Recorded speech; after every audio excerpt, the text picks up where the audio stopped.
नमस्कार प्रेक्षकांनो, सावळ्याची जणू सावली या मालिकेच्या आजच्या स्पेशल एपिसोडमध्ये मी तुम्हा सर्वांचे अगदी मनपूर्वक स्वागत करते. सावली सारंगच्या बाबाकडे आलेली असते आणि त्याच्या हातामध्ये दुधाचा ग्लास असतो. आता हे पाहता सारंगचे बाबा विचारतात, याच्यामध्ये चूर्ण टाकलंयस ना?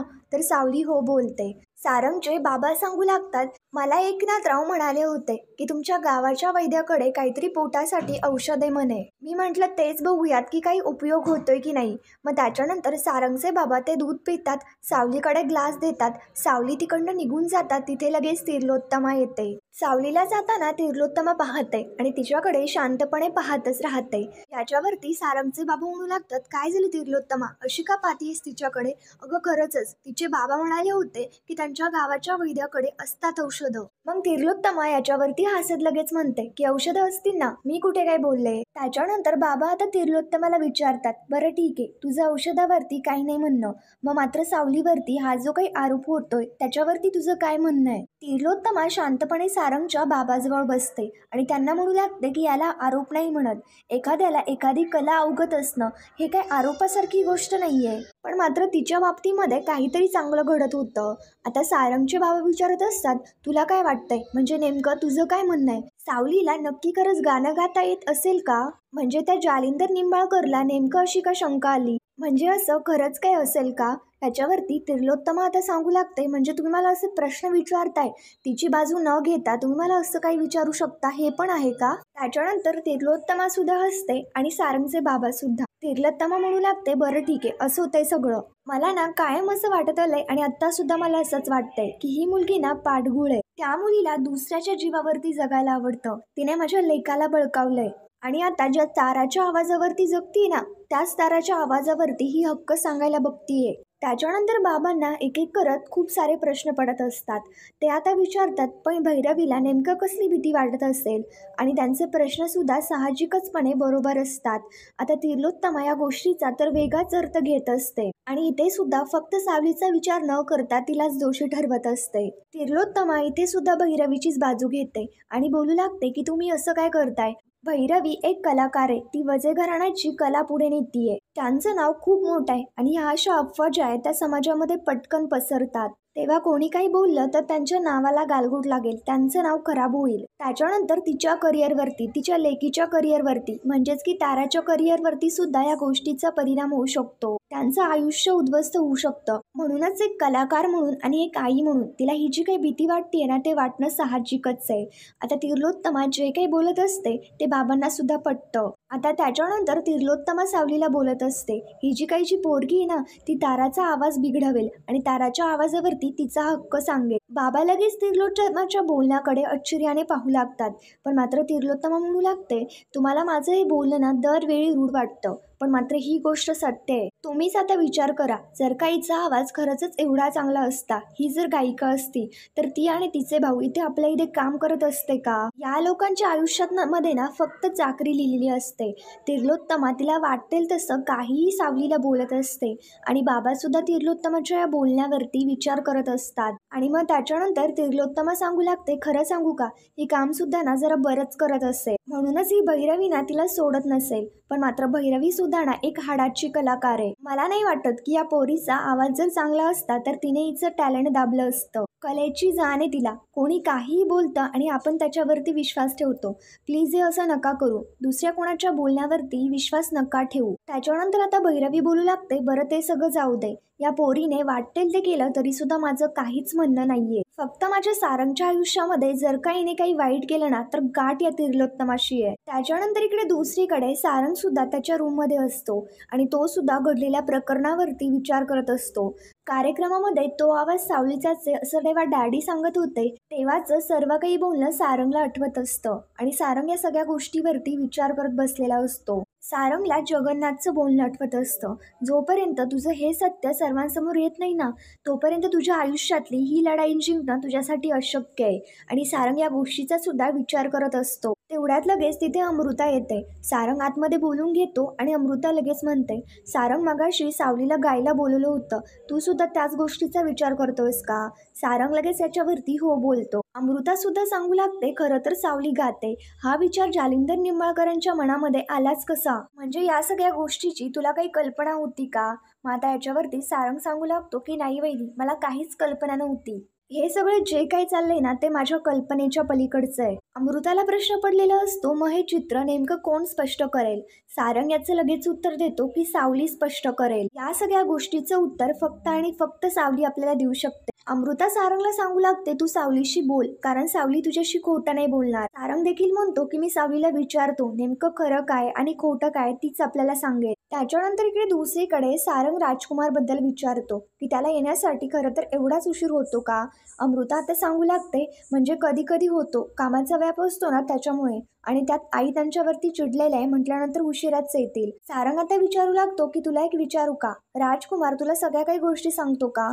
अमृता याच्यावरती उत्तर देऊ लागते, हो म्हणजे थोड्याफार, अशा सगळ्याच काही नाही. सारंग विचारत असतो, म्हणजे अशी कुठली अशी गोष्ट आहे का की जी मला माहिती नाहीये आणि ती त्याने माझ्यापासून लपवली आहे? अमृता याच्यावरती उत्तर देते, अरे सारंग, एक वेळ ते मला नाही सांगणार, पण मात्र तुला सांगितल्याशिवाय अजिबात नाही राहणार. त्याच्यामुळे मला तर नाही वाटत की अशी एखादी कुठली गोष्ट असेल की ती जी तुला माहिती नाहीये. आणि मग त्याच्यानंतर त्यांच्या दोघांचंही बोलणं पूर्ण होतं आणि अमृता लगेच तिकडनं निघून जाते. त्याच्यानंतर सारंग आता स्वतःशीच विचार करत म्हणतो की मला सावलीशी बोलायला हवं. त्याच्यानंतर इकडे दुसरीकडे भैरवी घरी असते आणि ती घडलेल्या प्रकरणावरती विचार करत भयंकर चिडलेली असते की ताराचं प्रकरण, ताराचं सत्य उघड पडता पडता वाचलं. तिला आता डॅडींबरोबरचं बोलणं आठवत असतं की पदर पसरते मी तुमच्या पुढे, मला माझ्या लेकीचं करिअर भीक म्हणून द्या. आणि डॅडींचा तो पंजा भैरवीने स्वतःच्या हाताने त्यांच्या खांद्यावरती ठेवला. त्याच्यानंतर भैरवीसाठी तेवढ्यात पाणी घेऊन तारा तिथे आलेली असते आणि जगन्नाथ सुद्धा हातामध्ये बुके घेऊन भैरवीचं अभिनंदन करत करत तिथे येतो. भैरवी शांतपणे जगन्नाथकडे पाहत असते आणि जगन्नाथ सांगू लागते,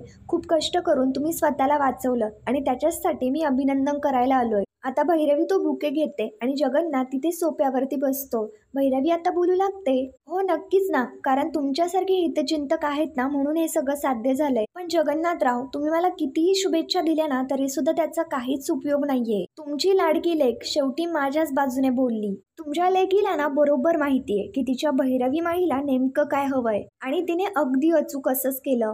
भैरवी हे जे काही बोलत असते त्याच्यावरती जगन्नाथराव गालातल्या गालात हसत असतात. भैरवी म्हणू लागते, पोरगी उपकार नाही विसरली अजून, आणि ते जे काही उपकार आहेत ना ते मी तिला कधीच विसरू नाही देणार. आणि तुम्ही हे जे काही एवढं सगळं करून सुद्धा तुमच्या मनासारखं काहीच नाही झालं. आता तुम्ही ना शेवटी कुठेतरी कोपऱ्यात जाऊन ना हा दुखवटा पाळा. आता त्याच्यानंतर जगन्नाथ हसत म्हणतो, बरं ठीक आहे, आता तुम्ही लोचट होऊ नये म्हणून तुम्ही तर प्रयत्नांची पराकाष्ठा केली. शेवटी काय केलं, जालिंदर समोर तुला गुडघे टेकावंच लागले ना. याचं कारण काय माहिती का? देवाचं तुझ्यावरती ना अगदी बारीक लक्ष आहे. भैरवी म्हणत असते, चुकतोयस तू, कारण जशी तुझी बुद्धी खोटी आहे ना तसे तुझा विचार सुद्धा खोटे आहेत. जगन्नाथ, तू फक्त आत्ताचं बघतोय, पण मात्र मी तर खूप लांबचं बघतीये. कधी कधी ना 2 पावलं येऊन घेतलेली जी माघार आहे ना ती अवेळी घेतलेल्या युद्धापेक्षा ना फार चांगली असते. बघ ना, तू एवढं सगळं काय काय केलं पण त्याचा काय उपयोग झाला? भैरवी जे काही बोलत असते त्याच्यावरती जगन्नाथ तर हसत असतो. भैरवी म्हणत असते, काय झालं, शेवटी तुझ्याही प्लॅनच्या इथे चिंध्या चिंध्या झाल्याच ना. तुझ्या तरी मनासारखं कुठे झालं?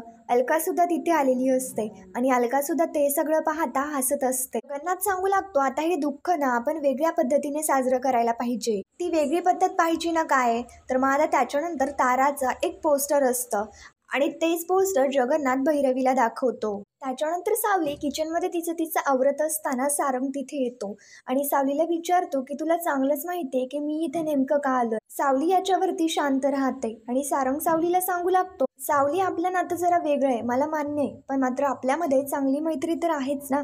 आणि मला आशा आहे की तू माझ्यापासून काहीच लपवत नाहीये. मला माहिती आहे तू ताराची असिस्टन्स आहेत, प्रत्येक कार्यक्रमामध्ये तू तिच्या बरोबर असते.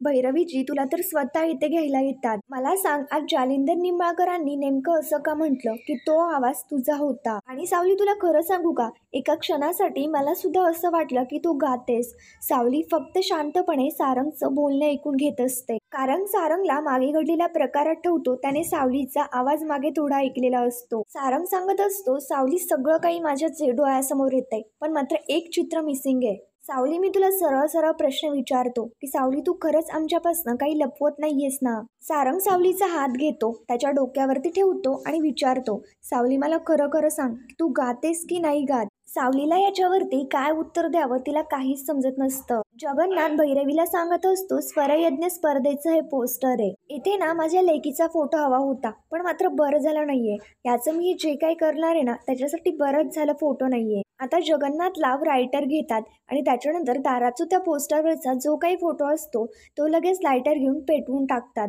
आता हे सगळं भैरवी तर भयंकर आश्चर्याने पाहत असते आणि भयंकर चिडलेली असते. भैरवी याच्यावरती एक शब्द देखील बोलत नसते. जगन्नाथराव आता हसत म्हणतात, काय झालं, आवाज गेला की काय?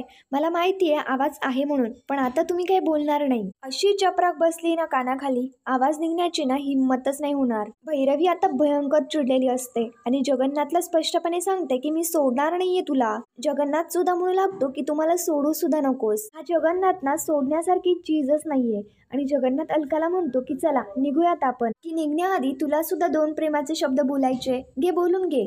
त्याच्यानंतर अलका सुद्धा भैरवीच्या समोर येते आणि म्हणू लागते, आम्हाला सुद्धा निघायचंय आणि आम्हाला तर निघायलाच हवं, कारण आपण गेल्यानंतर इथलं वातावरण जरा जास्तच बिघडणार आहे. भैरवी वजे, एक गोष्ट ना चांगलीच लक्षात ठेव, आमच्याबरोबर पंगा घेताना जरा आता सांभाळून. आणि मेन म्हणजे आपल्या विरोधामध्ये आपला नेमकं कोण शत्रू उभा आहे ना याच्या गोष्टीचा तरी जरा विचार करत जा.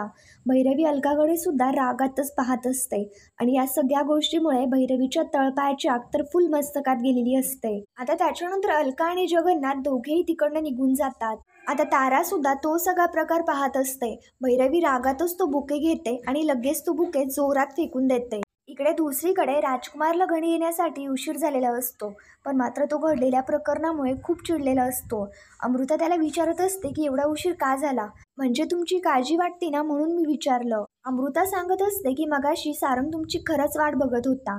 त्याच्यावरती राजकुमार बोलतो, सारंग सारंग, सगळे नुसते सारंग सारंगच करत राहा. अमृता राजकुमारला समजावून सांगत असते की तुमच्याकडनं चुकी झाली हे ठीक आहे, पण मात्र त्याचा राग तुम्ही सगळ्यांवरती का काढताय? राजकुमार इथे आता अमृतावरती चिडत असतो की माझ्याकडनं चुकी झाली हे करेक्ट आहे. मेंदळेंच्या घरातला सर्वात मोठा मुलगा आहे मी आणि ही सुद्धा माझीच चुकी आहे. अमृता राजकुमारला फक्त काळजीपोटी आणि प्रेमापोटी समजावून सांगत असते, पण राजकुमारला अमृताचं काहीच ऐकायचं नसतं आणि तो फक्त अमृताचा राग करत असतो. राजकुमार जे काही बोलत असतो त्याच्यामुळे अमृताला खूप वाईट वाटत असतं. राजकुमार सांगत असतो की माझ्या जागी दुसरं कोणी असतं ना तर हा जो काही संसार, हे जे घर आहे ना ते सोडून निघून गेलं असतं. मी नाही जाणार, कारण या सगळ्यामध्ये चूक फक्त आणि फक्त माझी आहे. राजकुमार अमृतासमोर रडण्याचं नाटक करत असतो, पण हा नालायक रडतोय कसला, त्याला फक्त सिंपती मिळवायची असते. आणि त्याच्यानंतर राजकुमार लगेच तिकडनं निघून जातो. त्याच्यानंतर इकडे दुसरीकडे सावली सारंगशी बोलत असते आणि सारंगला सांगते, अहो असं काय करताय, एवढ्या छोट्याशा गोष्टीसाठी तुम्ही मला शपथ घ्यायला लावताय. सारंग सावलीला म्हणू लागतो की सावली, माझा तुझ्यावरती खूप विश्वास आहे, पण मात्र मला फक्त एवढं जाणून घ्यायचंय की तू माझ्यापासून काही लपवत नाही, बस एवढंच. हे सगळं जे गाणं वगैरे याचा नेमकं काय संबंध आहे? सावली सांगू लागते की विठ्ठलाने प्रत्येकाच्या मनामध्ये सूर दिलाय, श्रद्धेने त्याचा आनंद करायला. आणि तुम्हाला ही गोष्ट सुद्धा चांगलीच माहिती की विठुराया नेहमी माझीच परीक्षा बघत असतो, यावेळी सुद्धा तो माझी परीक्षा बघतोय. आणि हो सारंग सर, विठ्ठलाने वजे घराण्याला ना सुराने वजगौरवलंय आणि म्हणूनच त्या गोष्टीमुळे मी रमते तिथे. सावरी सारंगला तिच्या पद्धतीने समजावून सांगण्याचा प्रयत्न करत असते, पण मात्र सारंगला त्याच्या प्रश्नाचं उत्तर हवं असतं, म्हणजे असतंच की नेमकं खरं सत्य काय. सावलीला आता काय उत्तर द्यावं काहीच समजत नसतं आणि ती विचारांमध्ये पडते. तर मग मित्रांनो, पुढील भागांच्या डेली अपडेटसाठी आणि सावली नेमकं काय उत्तर देणार हे पाहण्यासाठी आमच्या चॅनलला लगेच सबस्क्राईब करा. थँक्यू.